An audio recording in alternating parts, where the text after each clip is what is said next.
السلام علیکم ورحمۃ اللہ وبرکاتہ۔ الحمدللہ رب العالمین والصلاة والسلام علی سید المرسلین، اما بعد۔ الحمدللہ آج ہم سب کی دوسرے سحری ہے، اور آج کے اس درس میں ہم یہ جانیں گے کہ اللہ کے رسول جناب محمد رسول اللہ صلی اللہ علیہ وسلم کے آنے سے پہلے، آپ کی نبوت سے پہلے وہاں کون سے ادیان و مذاہب تھے، اور اس جاہلی معاشرے کی چند جھلکیاں آپ کے سامنے رکھیں گے، بہت ہی مختصر۔ دیکھیے، عرب کے عام باشندے عام طور پر دین ابراہیمی کا دعوے دار تھے، لیکن دین ابراہیم کا بہت حصہ ان لوگوں نے بھلا دیا تھا، اور اس میں بہت ساری چیزیں ایجاد کر رکھی تھی۔ حضرت اسماعیل علیہ السلام کی دعوت و تبلیغ کے نتیجے میں کچھ ایام تک یہ لوگ دین ابراہیم پر قائم رہے اور صرف ایک اللہ کی عبادت کرتے رہے، لیکن جوں دن گزرتا گیا یہ لوگ شرک میں مبتلا ہوتے گئے، اور شرک جیسے برائیاں ان لوگوں میں جنم ہوتی گئیں، یہاں تک کہ یہ لوگ شرک کی انتہا تک پہنچ گئے، اور بنو خزاعہ کا ایک سردار جسے عمر بن لحی کہا جاتا ہے، یہ جب پیدا ہوا تو اس کی نشو و نما، اس کی پرورش بڑے اچھے ماحول میں ہوا تھا، جس وجہ سے وہاں کے لوگوں نے اسے اولیاء کا درجہ دے بیٹھا تھا۔ ان کی بات مانتے تھے، ان کی پیروی کرتے تھے، اور بڑی عقیدت سے اس کے ساتھ پیش آتے تھے۔ یہ بنو خزاعہ کا سردار ایک مرتبہ ملک شام جاتا ہے، اور جب ملک شام گئے جو وہاں دیکھا کہ وہاں کے لوگ بتوں کی پوجا کر رہے ہیں، بتوں کی پرستش کر رہے ہیں، تو اس نے یہ سمجھا یہ تو نبیوں کا شہر ہے، اس سرزمین میں کتنے پیغمبر آئے ہیں، یہ بت کی پوجا کر رہے ہیں، یہ تو اچھی بات ہے، بہتر ہے۔ شیطان نے کس طرح گمراہ کیا ان کو دیکھو، اور پھر وہاں سے وہ ایک بت لے آتا ہے اور خانہ کعبہ میں نصب کر دیتا ہے، رکھ دیتا ہے، اور اس بت کا نام ہے ہبل۔ تو یہ عمر بن لحی شخص ہے جس نے ملک شام سے ہبل نامی بت لا کر کے خانہ کعبہ میں رکھا، اور پھر اہل مکہ کو، وہاں کے لوگوں کو شرک کی طرف بلایا، اور لوگوں نے اس کی بات چونکہ مانتے تھے، ان کے بہت عقیدت مند تھے، اس لیے ان کی بات انکار بھی نہ کر سکے، اور اس طریقے سے لوگ دھیرے دھیرے بت پرستی میں مبتلا ہوتے چلے گئے، اور اس طرح پھر لوگ خانہ کعبے میں بت لا کر کے رکھنے لگے، اور بہت سارے بت رکھ دیے، حتیٰ کہ اہل سیرت دیکھتے کہ 360 بتیں اس میں نصب تھی خانہ کعبہ میں۔ تو اس طریقے سے ان میں پھر شرک کا رواج ہوا، اور لوگ اس طریقے سے گمراہ ہو گئے۔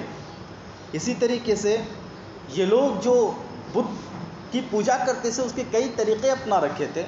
ایک تو یہ کہ بت کے پاس بیٹھتے اور انہیں زور زور سے پکارتے، انہی کو حاجت پرور مشکل کشا سمجھتے، تکلیفوں میں پریشانیوں میں انہی کو پکارتے، بتوں کو پکارتے، اور بتوں کا طواف کرتے، بتوں کے نام پر نذرانہ پیش کرتے، اور بتوں کے نام پر جانور ذبح کرتے، کبھی بتوں کے آستانوں پر یا کہیں اور بھی، تو بتوں کے نام پر یہ لوگ جانور ذبح کرتے تھے۔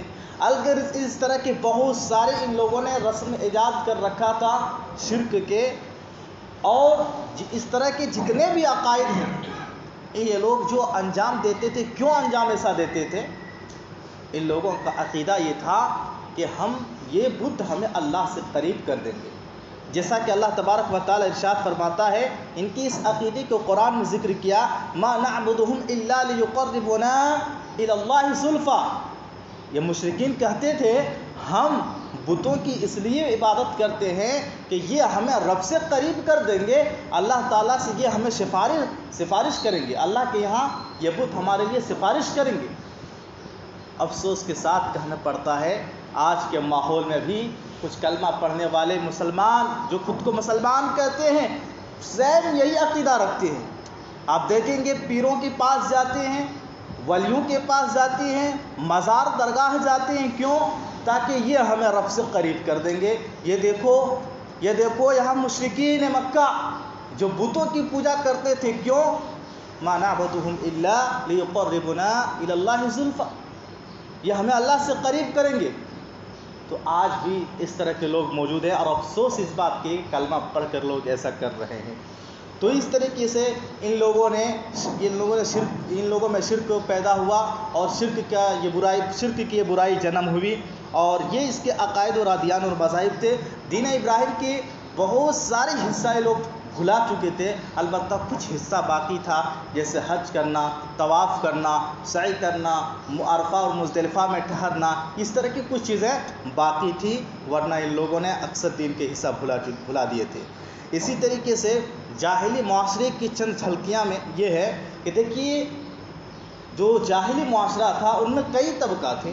ایک طبقہ تو ایسا بھی تھا جس میں عورتوں کی بڑی عزت تھی، عورتوں کا احترام تھا. عورتوں کی تحفظ کے لیے یہ لوگ تلواریں نکالنے پڑتی تو تلوار نکال دیتے، اور عورت کی بات مانی جاتی تھی. ایک طبقہ تو ایسا تھا، اور اس طبقے میں نکاح کا رواج اس طرح تھا کہ لڑکا لڑکی کو دیکھیں گے، ایک دوسرے کو پسند کریں گے، اور ولی کی اجازت کے بغیر نکاح نہیں، یعنی ولی کے اس میں نکاح ہو سکتا ہے، بغیر ولی کے نہیں. ایک طبقہ ایسا تھا.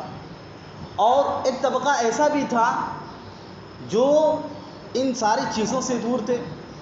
نہ عورت کی عزت، نہ عورت کی بات مانی جاتی تھی، بلکہ عورت کے ساتھ بہت ہی وحشیانہ سلوک کیا جاتا تھا، حتیٰ کہ بچیوں کو زندہ درغور کر دیا جاتا تھا. ایک طبقہ ایسا بھی تھا. اور اس طریقے سے جاہلی معاشرے میں زنا بھی بہت عام تھی، شراب بھی عام تھا. زنا کے بہت سارے طریقے ان لوگوں نے اپنا رکھے تھے. کچھ عورتیں ایسی تھیں جو اپنے دروازے کے سامنے جھنڈے ڈال رکھتی تھی تاکہ پتہ چل جائے کہ یہ زنا کے اڈا ہے، یہاں زنا کا کام ہوتا ہے. نعوذ باللہ، اس طرح کی زنا عام تھا. اور حالت تو یہ تھی اگر باپ انتقال کر جاتا یا ماں کو طلاق دے دیتا تو بیٹا ماں سے نعوذ باللہ نکاح کر لیتا تھا. حالت یہاں تک تھی. تو اس طریقے سے زنا کاری کی کئی طریقے تھے، اور بالکل زنا عام تھا، شراب عام تھا، اور قتل و غارت گیری عام تھا، لڑائی جھگڑے عام تھے. جب کوئی بات پر لڑائی چھڑ جاتی تو سالوں سال تک لڑائی چلتی تھی، لڑائی بند ہونے کے نام نہیں لیتے تھے. الغرض ان ساری خرابیوں کے بعد، ان ساری برائیوں کے باوجود جاہلی معاشرے میں کچھ خوبیاں بھی تھیں، کچھ اچھائیاں بھی تھیں جن کو انسان دیکھ کر حیران اور ششدر ہو جاتا ہے کہ جاہلی معاشرے میں اس طرح کی خوبیاں. ایک دو مثال کے طور پر کرم و سخاوت یعنی مہمان نوازی، ایک دوسرے پر لٹا دینا. یہ صفت، یہ وصف ان لوگوں میں اس قدر تھا کہ اس میں ایک دوسرے سے آگے بڑھنے کی کوشش کرتے تھے.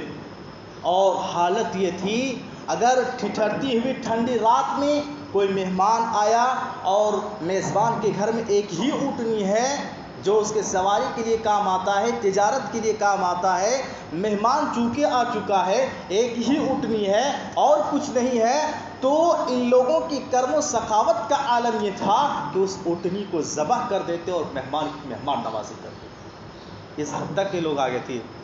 تو ان میں ایک خوبی یہ بھی تھا. اور مہمان نوازی میں بڑے آگے تھے لوگ، بہت آگے تھے، اور ایک دوسرے پر فخر کرتے تھے. اسی طریقے سے ان میں ایک خوبی یہ بھی تھی کہ یہ لوگ وعدے کے پکے ہوتے تھے.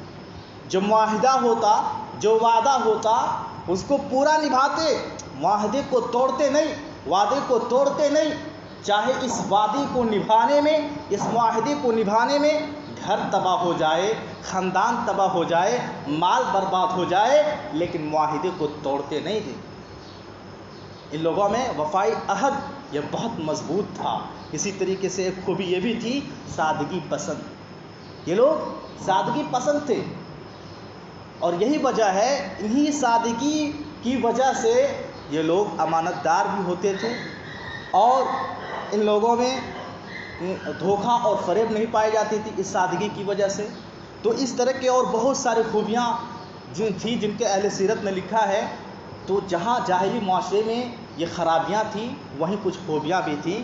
یہ جاہلی معاشرے کے چند جھلکیاں میں نے آپ کے سامنے رکھا۔ انشاءاللہ العزیز کل سے ہم جانیں گے نبی صلی اللہ علیہ وسلم کی ولادت کب ہوئی، اور نبی صلی اللہ علیہ وسلم کا بچپنا کیسا گزرا، نبی صلی اللہ علیہ وسلم کی جوانی کیسے گزری، اور نبی کی نبوت سے پہلے کی زندگی، نبی کی نبوت کے بعد کی زندگی کیسے تھی۔ انشاءاللہ ان پر روشنی ڈالی جائے گی۔ اللہ تعالیٰ سے دعا کیجیے اللہ رب العالمین ہم سارے مسلمانوں کو نبی صلی اللہ علیہ وسلم کی سیرت جاننے، مطالعہ کرنے اور زیادہ سے زیادہ اپنی عملی زندگی میں نافذ کرنے کی توفیق عطا فرمائے۔ آمین۔ سبحانک اللہم و بحمدک اشہد لا الہ الا انت استغفرک و اتوب الیک۔